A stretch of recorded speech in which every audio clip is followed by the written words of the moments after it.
P का बोलते हैं टर्मिनल वोल्टेज वर्सेस करंट। अब आपको टर्मिनल वोल्टेज क्या होता है, जैसे मान लो हमने कोई सेल ले लिया जिसका ईएमएफ E है, इंटर रेजिस्टेंस R है, तो सेल के जो टर्मिनल्स होते हैं, मान लो इसके लोड रेजिस्टेंस हमने लगा दिया, एक लोड रेजिस्टेंस भी लगा दिया, लोड रेजिस्टेंस हमने लगा दिया RL, क्या लगा दिया RL, तो इन दोनों पॉइंट्स के अक्रॉस जो वोल्टेज होगा उसको टर्मिनल वोल्टेज बोलते हैं। क्या होते हैं? टर्मिनल वोल्टेज बैटरी के सेल से ज्यादा भी हो सकता है, ईएमएफ से ज्यादा भी हो सकता है, कम भी हो सकता है, इक्वल भी हो सकता है। टर्मिनल वोल्टेज इक्वल कब होगा? जब करंट नहीं होगी। अगर करंट सर्किट पे नहीं होगा, ओपन सर्किट होगा, मैं यहाँ पे ओपन कर देता हूं तो ये सर्किट ओपन होगा, करंट नहीं होगी, तो इन दोनों पॉइंट के जो वोल्टेज होगा वो सिर्फ ईएमएफ के बराबर होगा, इंटरनल रेजिस्टेंस का कोई यूज नहीं होगा। लेकिन अगर हमने सर्किट को क्लोज कर दिया तो करंट भी होगी, और अगर करंट बैटरी से निकल रही है तो उसको बोलते हैं डिस्चार्जिंग सेल। क्या बोलते हैं? और अगर करंट बैटरी की तरफ जा रही है तो उसको बोलते हैं चार्जिंग सेल। तो जब भी डिस्चार्जिंग सेल होगा तो जो टर्मिनल वोल्टेज होगा वो ईएमएफ से कम होगा। कितना होगा? IR कितना होगा?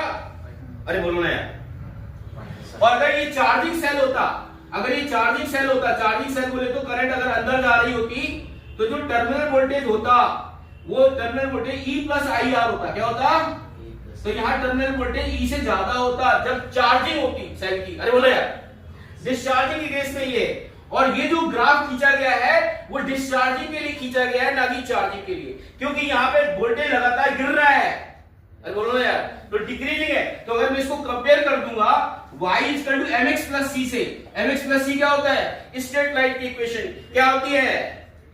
अरे इक्वेशन होती है स्ट्रेट लाइन की। तो y की जगह बोले तो टर्मिनल वोल्टेज, m की जगह बोले तो माइनस r, क्योंकि स्लोप देखोगे तो माइनस r। अरे बोलो, और x की जगह बोलोगे तो यहाँ पे I है, और c की जगह बोलो तो यहाँ क्या E है। अरे बोलो ना यार। तो अब आप कंपेयर कर दो सीधे, तो ईएमएफ की वैल्यू कितनी हो गई? 10। अरे बोलो यार, I को 0 रखो ना इसमें, I को 0 रखो तो B की वैल्यू क्या आएगी? यहाँ पे I की वैल्यू क्या आएगी?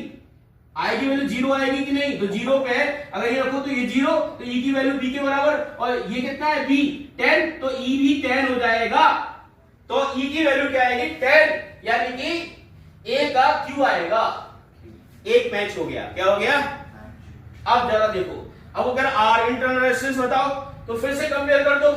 अब कंपेयर करोगे तो यहाँ पे आप देखो ना, I की वैल्यू 0 रखोगे, यहाँ पर I की वैल्यू 2 रखोगे यहाँ पर, और ये इसकी वैल्यू हमारे पास आ चुकी है 10। यहाँ पे यहाँ इसकी वैल्यू क्या होगी? वोल्टेज की वैल्यू 0 होगी कि नहीं? एक्स एक्सिस में वोल्टेज कितना होगा? 0। तो 0 इज इक्वल टू क्या लिखोगे? 0 इज इक्वल टू लिखोगे यहाँ पर माइनस के R